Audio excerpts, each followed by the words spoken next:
In this video, I'm going to share with you the 5 ways you can apply for Social Security disability insurance without an attorney. Now, a couple of these may surprise you, but it all involves one of these, maybe one of these, and something with a screen. But most importantly, you're going to need some online access. So if you're ready for this, let's get it started.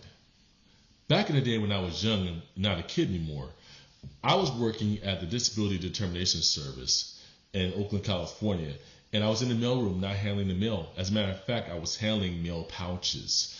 I was opening up these brown U.S. Postal Service pouches filled with folders that had brand new disability applications. That was my job back in the day. Mostly everything was on paper, but that was then and this is now.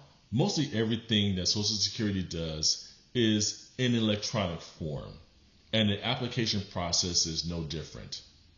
But it does raise a question: is filing online the best solution for you? I think it's worth asking, and it's worth going into, and that's what we're going to do in this video. Please keep watching, because later in the video, I'm going to show you and walk through the process of starting your disability application online. So hang tight. We're getting there at some point soon. Now, without further ado, let's get into the 5 methods of filing your SSDI application without an attorney. The first method is to mail in a paper application. That involves you getting a return envelope from your local office, filling out the paper application, and then simply mailing it in. The benefit in that is that you don't have to wait in line to get your application done. But the problem with this method is there's mailing time. It's snail mail. Snail mail is going to take a little bit of time to travel. There's processing time when it gets to the office. In other words, they're going to need to convert that from paper to electronic. And since it's in paper form, it could sit on the desk for a while, or it could get lost in the office, or it may get lost in the mail, or it may be hard to locate it in the office. So there's some issues with it being a paper application, because there's a lot of things that can happen to it. Not to mention the fact that it's hard to check on a status if it's a paper form, because if it hasn't been scanned in electronically and you call to find out what the status is, most SSA employees may not tell you, oh, we've just been sitting on the desk for a while, it hasn't really been processed yet. So it might not be the best way to go at it, to mail in a paper application. The second method is you can visit your local Social Security office and walk in a paper application. Some offices have a drop box, some don't. But either way, that is an option out there. And the benefit in that is, if there's a drop box, you don't have to wait in line. You can just walk in, drop it off, and be on your merry way. The problem is, depending on the office, if there's no drop box, then there's going to be a long wait time to get through to actually show up at a desk or a window to hand off that application. And don't even think about cutting in line. You're going to get checked. Also, but if there is a drop box, well, you go back to the first method. It's paper. It could get lost. It could not be processed in a timely fashion. Those potentials are still there.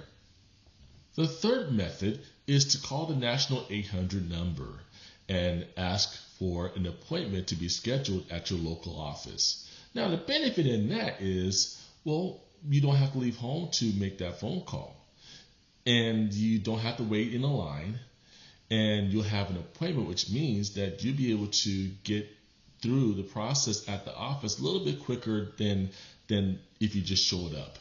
But the problem is, when you call the 800 number, you're going to have to wait for an operator. You're going to have to wait for someone to take the call. That call could get delayed, or the call could drop. The operator may drop the call. The available appointments may be stacked, and you may be waiting for about a month or 2 months for an available appointment at your local office. So there's some wait time, not in the office, but just for an appointment to open up. The fourth way that you can apply for disability is to apply online in your local office.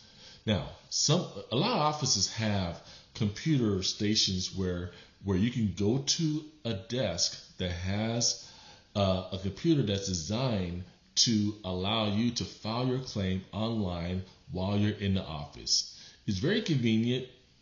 It is electronic, and it's easy to check your status. And then you may be able to get some minor help on a technical side from an SSA employee who is usually there to kind of help things along with your application. But keep in mind that one of the problems is you can't ask that employee for help. As a matter of fact, I recommend that you don't, because they're not there to answer questions. And there's usually more than one station, so there's multiple people doing the same thing that you would be if you're applying online in the office. So to get questions from 4 different people at maximum is a lot for that employee to handle. They're only there for technical assistance if there's an issue with the screen or issue with the workstation.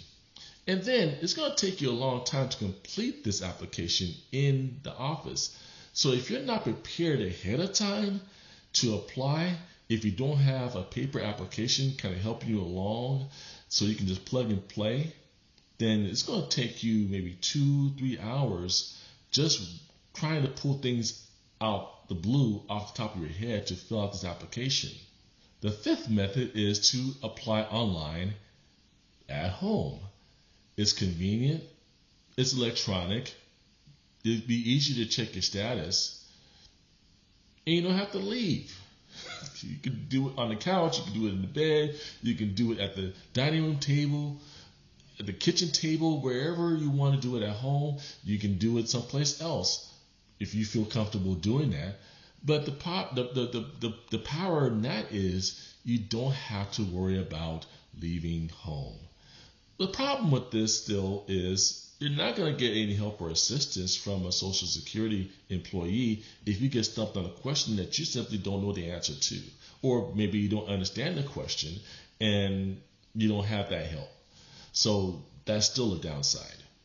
Now, the Disability Yoda's recommendation is steps 4 and 5.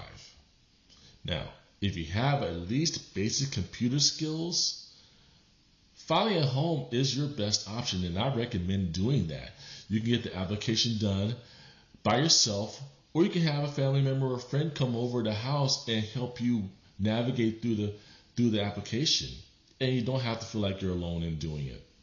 But if you're computer challenged, then I recommend applying online in the office. All you have to do is call the 800 number, and once you get a phone attendant, let them know that you want to apply for disability online and you would like to do it in the office, and they'll set up an appointment specifically to go to one of the workstations for you to do that application online in that office. No matter which of my 2 recommendations you choose, I still recommend you do it on paper first. Now, if you did not watch part 2 of this series, I recommend you go to that video once you finish this one. I provided a link in the description to go right to that video, and I'll share with you how to do it on paper first and the reasons why you should do so. Before we go any further, hit that thumbs up. Don't leave a brother hanging. Hit that thumbs up. Let me know how I'm doing with this video and all the other videos that I do. Make sure you do that because it helps my channel get promoted, and it also lets me know that I'm providing value for you. So I really appreciate it, and I really am grateful. Now, as I mentioned before, I'm going to walk you through the first steps to get you started in your online SSDI application. All right, so here we are at the disability benefits page. This is a place where you're going to apply for benefits. I have already provided a link in the description, so you don't have to go anywhere. You don't have to go to ssa.gov and search around. I've already provided a link for you. All right, so here we have a big blue button here. It says apply for disability. That's the button you want to click on. So when you click on here, it takes you to a terms of service screen. I would recommend that you read everything that Social Security puts on a page, a form, or an application. It's just good information to know. Once you have read this, you click on the box that says, I understand and agree to the above statements, like so. And then you click next. Now, on this screen, it says apply online for disability benefits. In blue, it says here we will ask you to create or sign into your My Social Security account when you start the application. We'll get to that in a moment. It's something that is new, relatively new, that Social Security is doing, and it's better for me to show you than it is to talk about it. A note here, this first box, it says getting ready. Before you start your application, make sure you meet the requirements to apply online for disability. If you watched part one, you know exactly how you can do that. So if you haven't watched part one, the part one video, go ahead and watch that after you complete this one, and I'll show you exactly how you can see whether you are eligible for Social Security disability. And then number two, it says gather the information you need to complete the application process. And if you watched part two, you will see that I show you exactly how you can gather the information and prepare yourself before you go to the online application. Down here in this second gray box under apply online for disability benefits, it says apply and complete. There's two buttons that say start a new application or return to saved application process. This second button is important because if for some reason you are not able to complete the application in one sitting, you can always come back and start where you left off. So it's a beautiful thing that Social Security does for this application process. But we're going to file a new application. So you're going to start a new application. So click this button. Now we get to the next screen, which is asking the question, who is completing this application? If you're applying for yourself, then you're going to obviously click, I am applying for myself. But there are people who are not able to do an online application because maybe they're in a hospital, maybe they're, I don't know, out of the country, or just unable to sit in front of a computer and do it, and they may need some help or someone who is able to access this application. That's where this next question comes into the picture. I'm helping someone who is not with me and therefore cannot sign the application at this time. Since we're applying for ourselves, we're going to click I am applying for myself. Next, it asks, do you have a My Social Security account? If you don't have one, you click no, and you're going to complete a few more steps. If you do have a My Social Security account, you click yes, and you click next, and it's going to take you to the sign in page for your My Social Security account. For what we're going to do today is click no, and then it asks, do you have an address in the United States or US territories? And obviously, most people will have an address. So we're going to click yes, and we're going to click next.